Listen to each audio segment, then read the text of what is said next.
Hi everyone, it's Katrina. Number 10. Sunken Maya City. There is a fascinating and yet haunting place at the bottom of Central America's deepest lake.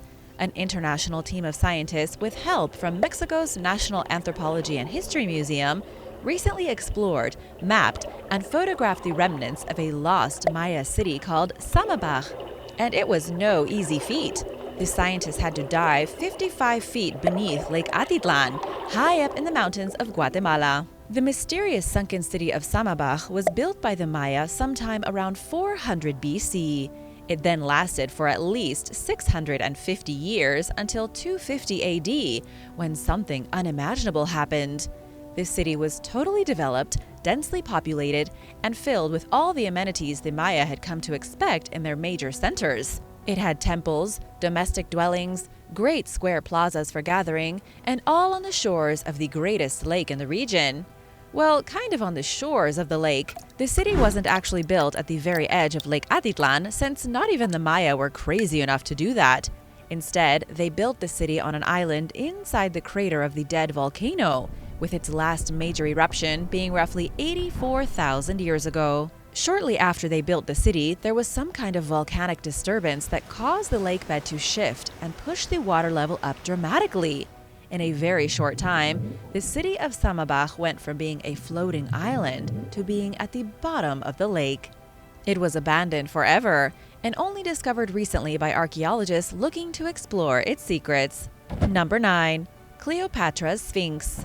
Frank Gaudio is a French marine archaeologist, arguably the most famous marine archaeologist in the world.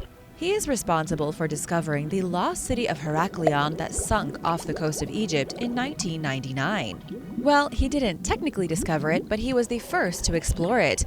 It was actually a commander with the Royal Air Force who first witnessed the ruins under the water back in 1933. However, nobody really had the technology or the desire to start exploring underwater ruins until 1999. Once they did start exploring, everything they found was fantastic. In fact, one of the very first things that Frank lifted out of the water near the sunken city was a gigantic granite sphinx. And not just any granite sphinx either, but one with the head of Cleopatra's father. As you may recall, Cleopatra was the very last ruler of Egypt before her death in 30 BC and Egypt's ultimate submission to Rome. Cleopatra's father was the great ruler Ptolemy XII, and they both had lavish apartments right here off the coast of Alexandria. Heraklion was a kind of island city floating in Abu Qir Bay off the coast of Alexandria, likely a place where royals and wealthy folks lived. But after Cleopatra's death, the city was shaken by earthquakes, hit with tsunamis, and then drowned because of the rising sea level. By the 2nd century BC, all of Heraklion had been swallowed by the bay as the soil liquefied. Number 8. The wreckage of the Yamato. One of the most spectacular discoveries ever made in the water happened back in 1985. It was actually the summer of that year when a salvage team announced the discovery of a fantastic wreckage in the East China Sea. They came across the remains of what was the biggest Japanese battleship in all of World War II. It was called the Yamato, and it sank while fighting a desperate battle to turn the tides of war in the favor of the Japanese. When it was discovered, the Yamato was in pretty rough shape. The Japan Broadcasting Corporation televised images of twisted metal, the calibers of massive guns, and the rapidly disintegrating hull. In its prime, the Yamato was an absolute beast of engineering. It was 72,800 tons, the biggest ever built for its day. It was meant to be unsinkable, but lasted for 5 years. It launched on August 9, 1940, and could shell an enemy at 25 miles away with its 9 guns. Its sister ship, the Musashi, was sunk by U.S. carrier planes at the Battle of Leyte Gulf in 1944, and then the Yamato was destroyed at the Battle of Okinawa in April of 1945. Out of over 3,300 crew on board, only 260 survived the horrific onslaught. These days, there is very little left of Yamato's glory. Because it was blown apart so effectively, its pieces were scattered across the sea floor. It looks more like a section of some underwater scrapyard than the remains of one of the most powerful ships that ever sailed the seas. Number 7. The Java C Shipwreck. The Java C Shipwreck was found off the coast of Indonesia back in 1996 by some fishermen. The wreckage is 800 years old and still being studied to this day as one of the most important Southeast Asian wreckage sites that exist. The ship sank near the end of the 13th century off the west coast of Sumatra in the open sea. It's currently at the bottom of a major shipping lane, one that's been used since the earliest days of commercial trade in Asia. How in the world did this gigantic ship, over 90 feet long, become a pile of broken timbers on the bottom of the sea? Researchers believe it could have been overwhelmed by a storm. According to UNESCO, the ship was never covered over with any kind of sediment, and so it suffered massive biological degeneration. Nothing remains except a handful of timber fragments and some of its cargo. But the ship's cargo is actually the best part. After a lot of dives down to the shipwreck, researchers have identified Chinese iron and ceramics, wares from Thailand, products from Sumatra, and a total of over 100,000 ceramic objects. The ship was most likely sailing from Indonesia to China and making stops along the way to drop off and pick things up, only to be attacked by a storm and sunk. Number 6. The rare phantom jellyfish. Scientists off the coast of California recently captured remarkable footage of an insanely rare jellyfish. The jellyfish is a massive and yet somehow almost impossible creature to spot. It was first identified back in 1899 and has only been filmed approximately 9 times since then. Out of the thousands upon thousands of dives done by professional scientists in Monterey Bay, it's almost never been seen. The super rare phantom jellyfish is a deep-sea jellyfish that lives between 3,200 and 21,900 feet deep. This is a place called the Twilight Zone, where very little light reaches the creatures who live in it. For this reason, the animals have developed all kinds of bizarre traits. Many of them are eyeless, some use bioluminescence to see, and others use the darkness to their advantage to slip around stealthily. It can grow to about 32 feet long and has a gigantic bell on its top nearly 3.5 feet in width. The creature is kind of bizarre because it doesn't have tentacles like an octopus, instead using 4 long arms that almost look like torn curtain drapes. Scientists aren't even sure how these things hunt. Would you rather discover a new aquatic species while scuba diving, or stumble across the ruins of an undiscovered ancient civilization? Let me know in the comments below. And while you're at it, be sure to subscribe if you haven't already. We've got lots of videos coming up. Number 5. Real-life lake monster. In Vermont's Lake Champlain, a very real prehistoric lake monster was just discovered washed up on shore. The monster is a gigantic sturgeon, a species that was previously declared endangered by the state. According to Chet McKenzie, a fisheries biologist with the Vermont Department of Fish and Wildlife, the sturgeon was nearly 7 feet long. The size of the fish makes it one of the biggest sturgeon ever to be seen in modern times.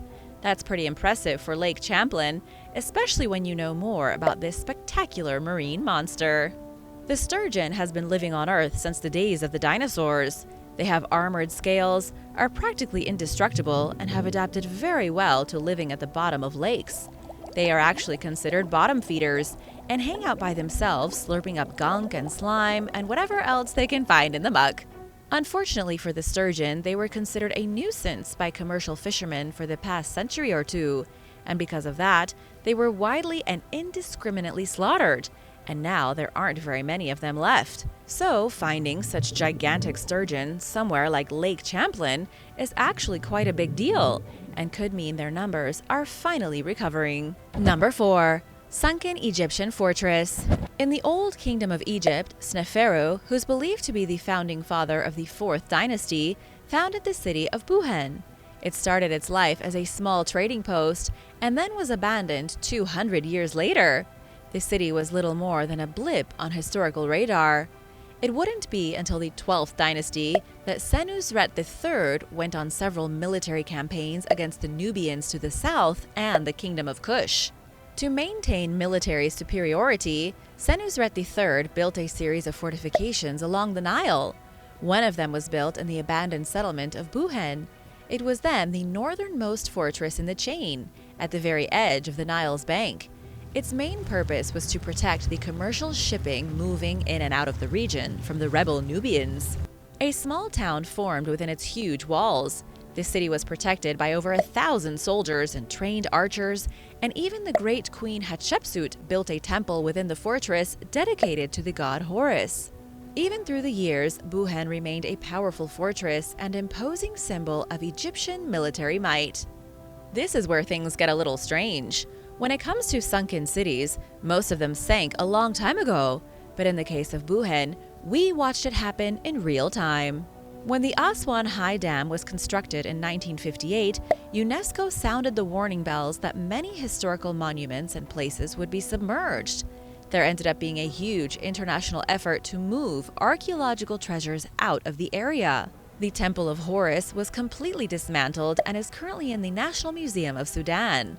But Buhen itself is gone, totally submerged as of 1964, sitting at the bottom of Lake Nasser. Number 3. The Orient. The French ship the Orient boasted an impressive 118 guns and was the flagship of the French fleet way back in 1798. It was the lead vessel during the Battle of the Nile, when the British Royal Navy fought against the French Republic in Egypt. This battle was immensely important to history, as it involved Napoleon Bonaparte essentially trying to take over the world, and the British trying to stop him. Luckily, the British came out victorious, and Napoleon's defeat in Egypt in 1798 led directly to his humiliating defeat at the Siege of Acre in 1799. But let's get back to the boat, which was originally launched in 1791 under the name Dauphin Royal. She was renamed after the founding of the French First Republic the year after, fought at the Battle of Genoa in 1795, and later was renamed a third time by Napoleon Bonaparte himself, finally getting the name the Orient. In the end, the ship never made it out of Egypt. It was set on fire during the fighting and exploded in a great fireball before sinking into the water. And, surprise, surprise, 200 years later, almost exactly, the great French marine archaeologist Frank Gaudiot discovered the site of the Orient. He and his team documented the wreckage for the first time in modern history, and even brought back old coins, small weapons, printing type from a printing press, and a bunch of random possessions from the crew members. Number 2. Ancient fishing canoe. In Wisconsin, a canoe was pulled out of the water, which was a pretty big deal considering the canoe is about 1,200 years old. For the first time since it was lost at the bottom of Lake Mendota, the artifact has finally seen the light of day. At Spring Harbor Beach, it was excavated by the Wisconsin Historical Society, together with local neighbors, a team of divers, and a bunch of enthusiastic history buffs. According to the Historical Society, the canoe was most likely built around the year 850. It's the only one of its kind still fully intact, and is an absolutely unprecedented discovery as claimed by archaeologist Amy Roseborough. It was interestingly found by a diver testing scuba equipment totally by accident. They came across the canoe 30 feet beneath the water. As for who built the amazing artifact, it was most likely one of the ancestors of the Ho-Chunk Nation Native Americans. However, historians are still working with local tribes to figure out how it was built and how it ended up at the bottom of the lake. Number 1. The USS Spiegel Grove. The USS Spiegel Grove launched on November 10, 1955. She was a Thomaston-class dock landing ship who mainly participated in training exercises. She did a tour in the Mediterranean with the 6th Fleet, operating along the eastern seaboard, and transported Army troops here and there around the world. She also did a goodwill tour to the African coast, but really never engaged in any kind of action. In 1989, the vessel was transferred to the Mothball Fleet, and 10 years later, it was given to Florida, and they sank it. Florida didn't sink it accidentally, but chose to turn it into an artificial reef. It went down off the coast of Florida on May 17, 2002, and that was when the horror started. There was a string of deaths surrounding the sunken ship starting just a year after it was sunk on purpose. In April of 2003, Eunice LaSala died after diving Spiegel Grove, and in April of 2005, Tariq Khair Eldin passed away after diving in the area as well. The same thing happened in 2006 to David Hargis, and then to a group of 3 divers in March of 2007 who all reportedly drowned. And the deaths go on, making this haunted landing ship one of the most dangerous places to go diving in America. Thanks for watching. Be sure to subscribe if you haven't already, and I'll see you next time. Bye!